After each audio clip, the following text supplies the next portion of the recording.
प्यारे बच्चों, नमो नमः। मैं डॉक्टर हरिनारायण उपाध्याय, आपका शिक्षक। विद्यार्थी ऑनलाइन पढ़ेंगे और बढ़ेंगे शैक्षिक चैनल पर हार्दिक स्वागत करता हूं। आज मातृ दिवस है। मातृ दिवस के पावन पर्व पर आप सबको मेरी बहुत बहुत हार्दिक शुभकामनाएं। यत्र नार्यः पूजन्ते रमन्ते तत्र देवता। इस श्लोक के माध्यम से मैं सभी माताओं को प्रणाम निवेदित करता हूं। आज हमारे पाठ्यक्रम का जहां तक प्रश्न है, मैंने पिछली कक्षा में आप सबको कारक के माध्यम से विभक्तियों का ज्ञान कराया और कहां कहां पर सूत्र के माध्यम से विभक्तियों का प्रयोग होता है, इसकी चर्चा हम लोग पिछली कक्षा में कर चुके हैं। आज के पाठ्यक्रम में हमारा माहेश्वर सूत्र है। हम माहेश्वर सूत्र की चर्चा करने के पहले संस्कृत भाषा के विषय में आपको कुछ प्रेरणादायी प्रसंग बताना चाहते हैं, जो आपके जीवन में एक खुराक के रूप में उभर कर सामने आएगा। प्यारे बच्चों, संस्कृत भाषा संसार की सभी भाषाओं में श्रेष्ठ है, अनोखी है, दिव्य है, क्योंकि भाषा सुमुख्य मधुरा दिव्या गीर्वाण भारती तस्माद काव्यम। काव्य कितना मधुर है, आप उसका अंदाजा नहीं लगा सकते हैं। संस्कृत भाषा तक ही सीमित नहीं है, वो कोड ऑफ कंडक्ट है, हमारे जीवन की आचार संहिता है। केवल भारतवर्ष तक सीमित नहीं, अपितु संपूर्ण पृथ्वी मंडल, संपूर्ण संसार के लिए वो एक खुराक के रूप में है। क्योंकि जितने भी सूत्र हैं, चाहे वो साहित्य के हों, चाहे व्याकरण के हों, सभी का जो मापदंड है, बहुजन हिताय बहुजन सुखाय। आइए, हम एक बहुत बड़े रचनाकार हुए हैं मनु जी, जिनकी मनु स्मृति पूरे विश्व में आलोकित है। उसी का एक छोटा सा श्लोक आप सबके समक्ष रखता हूं।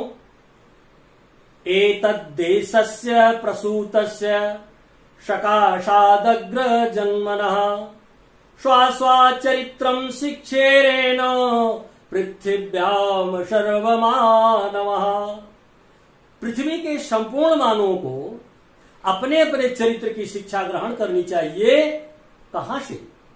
इस भारतवर्ष की धरती पर, जो अध्यात्म की धरती है, जो ऋषियों महर्षियों की धरती है, ऐसी धरती पर जो खुराक उत्पन्न हुई है मंत्र के रूप में, उस खुराक को लेकर के अपनी आत्मा को पवित्र करें। इस प्रकार की अवधारणा रही है, क्योंकि हमने शील की अयोध्या बसाई है।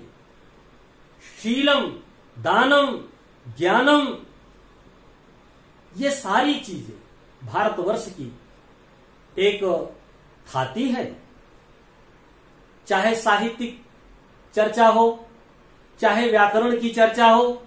अगर साहित्य की चर्चा में हम आते हैं तो सबसे पहले एक ऐसे महर्षि जिनका जीवन एक लुटेरे के रूप से शुरू होता है और वो अपनी तपस्या के बल पर, अपनी साधना के बल पर एक बहुत बड़े ऋषि हो जाते हैं, महर्षि हो जाते हैं, जिनको हम बड़े आदर के साथ वाल्मीकि आदि कवि कहते हैं, जहां से काव्य का प्रादुर्भाव होता है। मां निषाद प्रतिष्ठां त्वं गमा शाश्वती क्षमा यत क्रौंच मिथुनादेकं कामवधीग मोहितम्। शायद इसी प्रकरण को लेकर के हिंदी के प्रकृति के सुकुमार कवि सुमित्रानंद पंत जी ने अपने काव्य की पंक्तियों में ऐसा पिरो दिया, ऐसा काव्य लिख दिया, वियोगी होगा पहला कवि आह से निकला होगा गान, निकल कर नैनों से चुपचाप, वही होगी कविताएं अनजान। वाल्मीकि जी से जाने अनजाने में जो कथा बही है वो पूरे संसार को एक प्रकाश के रूप में, खुराक के रूप में मिली है, क्योंकि वाल्मीकि जी ने राम के जीवन का एक ऐसा वर्णन किया है जो राम कथा के रूप में पूरे विश्व को आलोकित कर रहा है। इसी प्रकार से यदि हम साहित्य की चर्चा करते हैं तो हमारे साहित्य के पुरोधा जो संस्कृत के लिए विख्यात कवि हैं, जिनका नाम है कालिदास, जिस डाल पर बैठे थे उसी डाल को ही काट रहे थे, ऊंट शब्द नहीं कह पा रहे थे, परंतु विद्योत्मा का मिलन हुआ। आज मैं दावे के साथ कहता हूं कि विद्योत्मा का कोई काव्य तो आपको नहीं मिल सकता है, लेकिन विद्योत्मा की प्रेरणा के माध्यम से जिस कवि को प्रेरणा मिली, आज उस पर चिंतन हो रहा है, आज उस पर शोध हो रहा है, क्योंकि वो तो मंद बुद्धि थे। मंद बुद्धि वाले एक ऐसे कवि जिनको कालिदास की संज्ञा से विभूषित किया गया और संस्कृत के मूर्धन्य विद्वान कहलाए, ऐसे हमारे कालिदास अपने परिचय के लिए मोहताज नहीं है। जब अपने घर वापस लौट करके आते हैं, जो कालिदास ऊंट को ऊंट नहीं कह पा रहे थे, वही उश्रम शब्द का प्रयोग करते हैं। और पत्नी पूछती, जब उन्होंने कहा अनावृत्तम कपाटम द्वारम देहि प्रिय, तो विद्योत्मा को लगा कि कोई ऐसा विद्वान आ गया है जो कपाट को खुलवाना चाहता है। वही कालिदास कश्चित वाग विशेषा अस्ति, कश्चित वाग विशेषा अस्ति से लिखते हैं, अस्त्युत्तरश्याम दिशि देवतात्मा, हिमालयो नाम नगाधिराजा, पूर्वा परोतो यनिधि वगाह, स्थित पृथिव्याम युमान दंडा। कुमार संभव आता है और वाग विशेषा से रघुवंश आता है। वागरथा युव संपृक्तौ वागरथ प्रतिपत्तये, जगता पितरौ वंदे पार्वती परमेश्वरो। और कांता विरहणा से मेघदूतम प्रकट होता है। साहित्यिक चर्चा के बाद यदि हम भारत की धरती के ऐसे मूर्धन्य विद्वानों की चर्चा करते हैं तो व्याकरण हमारे समक्ष आता है। व्याकरण का जहां तक प्रश्न है, हम लोग महर्षि पाणिनि का नाम बड़े आदर के साथ लेते हैं, पतंजलि का नाम लेते हैं, वरदराजाचार्य का नाम लेते हैं, लघु सिद्धांत कौमुदी जिन्होंने लिखा, और महर्षि पाणिनि ने अष्टाध्यायी लिखा, पतंजलि जी ने महाभाष्य लिखा। ऐसे ग्रंथों की रचना करके जिन्होंने पूरे विश्व को प्रकाशमान किया, व्याकरण का एक नया पुंज दिया। आइए हम परिचर्चा करते हैं किस प्रकार से माहेश्वर सूत्र मिला। माहेश्वर सूत्र क्या है? हमारे महाधिदेव जिनको भगवान शंकर के रूप में जाना जाता है, ऐसे देवता जब प्रसन्न होते हैं, नृत्य करते हैं और गान करते हैं, तो अपने भक्तों को कुछ न कुछ वो ऐसी दिव्य शक्ति प्रदान करते हैं जिसे हम माहेश्वर सूत्र के नाम से जानते हैं।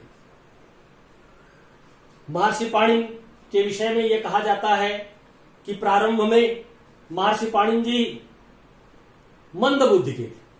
उन्होंने घोर तपस्या की।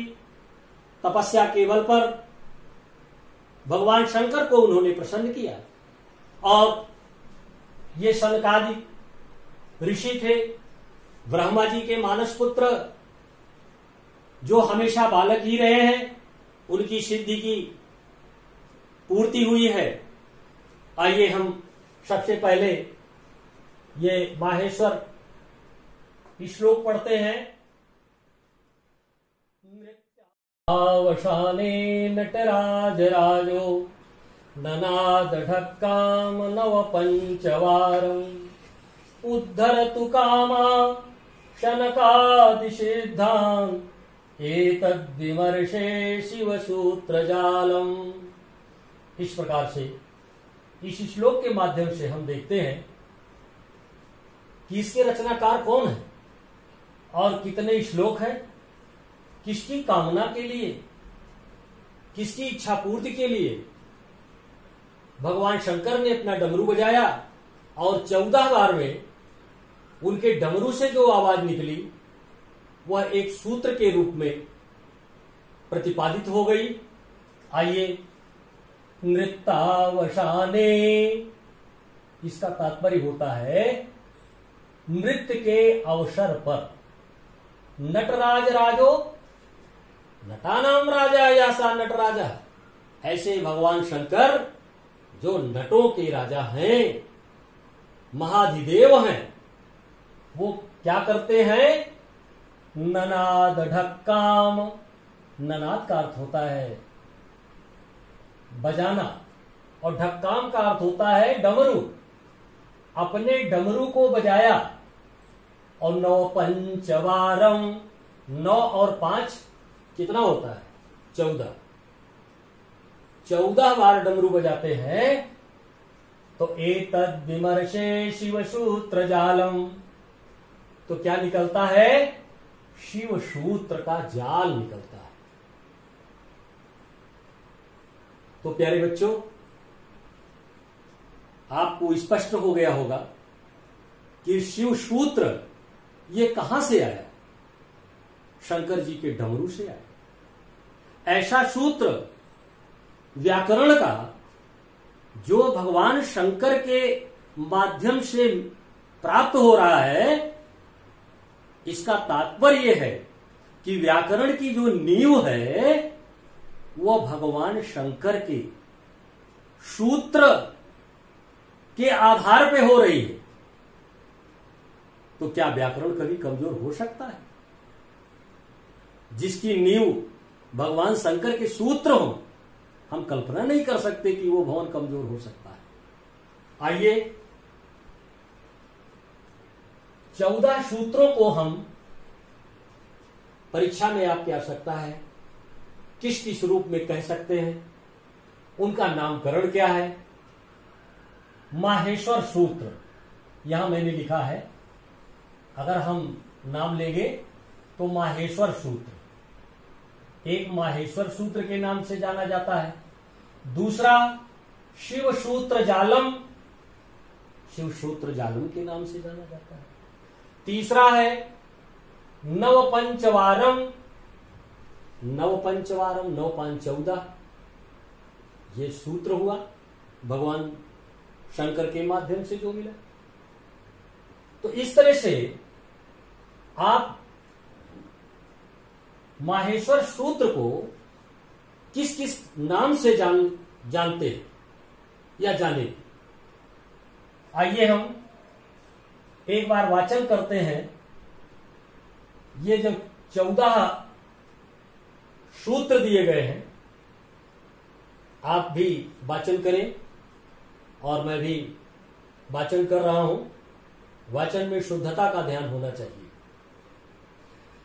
आ ई ऊण री री क ए ओंग आई औच हाया भरट लड़ यम गणनम झभय घढ़ धश जब घड़ दश खफ छठत चट तव कपय स सर हल।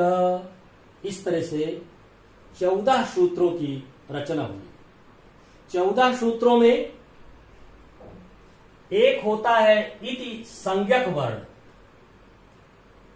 इत संज्ञक वर्ण कहां कहां होता है? अंतिम वर्ण है वो।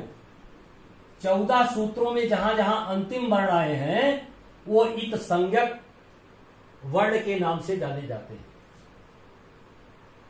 आपको मैंने ये भी बताया है कि स्वर क्या होता है, व्यंजन क्या होता है। स्वर का दूसरा पर्यायवाची है अच, और व्यंजन का जो पर्यायवाची है वो है हल।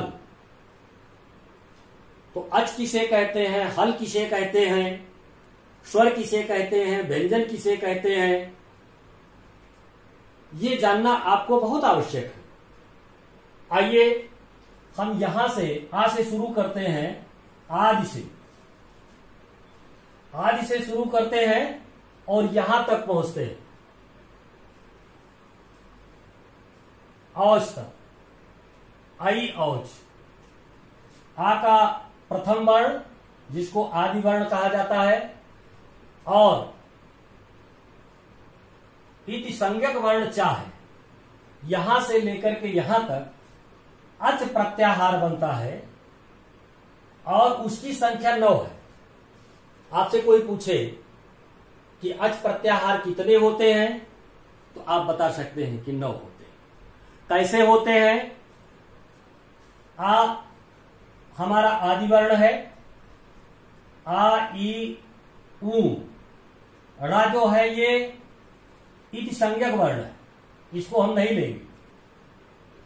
का को नहीं लेंगे, री को नहीं लेंगे, और अंगा को नहीं लेंगे, चा को नहीं लेंगे। ये इति संज्ञक वर्ण की गणना इसमें नहीं होती है। इस प्रकार से यदि आप प्रत्याहार बनाएंगे तो अच प्रत्याहार बनेगा जिसमें केवल 9 वर्ण ही स्वर के आएंगे।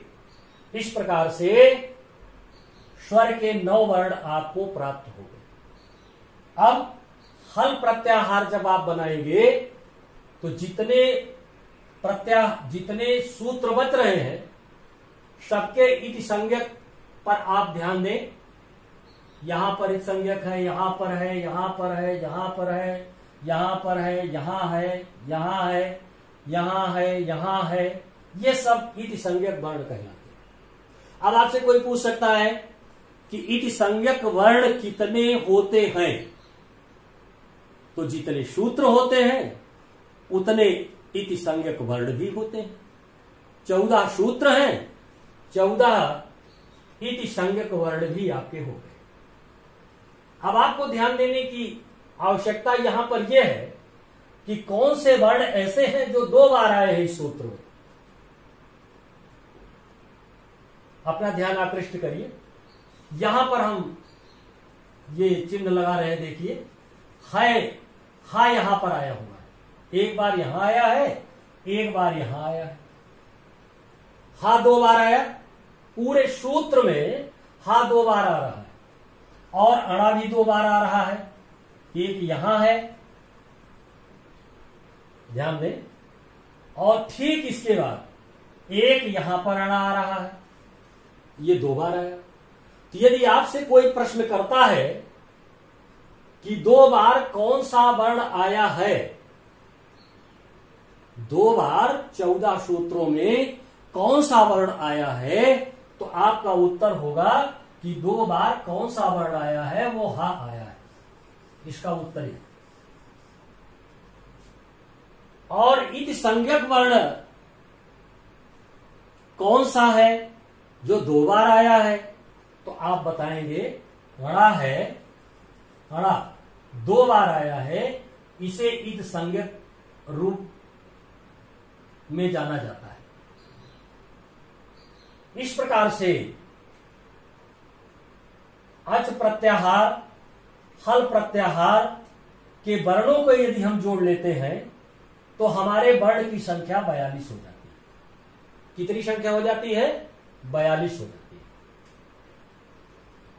अब यही 42 जो हमारे अच और हल प्रत्याहार है, इन्हीं का सहारा लेकर के महर्षि पाणिनि ने एक ग्रंथ लिखा और उस ग्रंथ का नाम है अष्टाध्यायी। अब आपसे पूछे, कोई पूछ सकता है कि अष्टाध्यायी की रचना किसने की? ठीक आपका उत्तर होना चाहिए, महर्षि पाणिनि के द्वारा अष्टाध्यायी ग्रंथ की रचना की। अष्टाध्यायी नाम क्यों पड़ा? अष्ट का अर्थ होता है 8, अध्यायी का अर्थ होता है अध्याय, जिसमें 8 अध्याय हो, ऐसा ग्रंथ अष्टाध्यायी के नाम से प्रचलित हुआ। और अष्टाध्यायी में कितने सूत्र हैं? 4000 सूत्र हैं। और कितने पाद हैं? 32 पाद। कैसे 32 पाद हैं? एक अध्याय में 4 पाद हो रहा है, तो 8 अध्याय में 8 को 4 से हम गुणा करेंगे तो 32 हो जाएगा। इस तरह से 32 पाद हैं। जो आपकी परीक्षा के दृष्टिकोण से महत्वपूर्ण प्रश्न हैं, उन प्रश्नों पर मैंने आपका ध्यान आकर्षित किया। आज इस प्रकार से हम लोगों ने माहेश्वर सूत्र की कक्षा में चर्चा की। मैं आप लोगों से अपेक्षा करता हूं कि आप लोग इसकी पुनरावृत्ति करेंगे। मैंने अपना मोबाइल नंबर सबको दे रखा है। अगर किसी प्रकार की कोई आपको परेशानी महसूस होती है या लगता है कि यहां पर अशुद्धियां हैं, तो आप लोग निश्चित रूप से मुझे सूचित करेंगे। मैं हर समस्या का निराकरण करने की कोशिश करूंगा। आज की कक्षा यही विराम लेती है।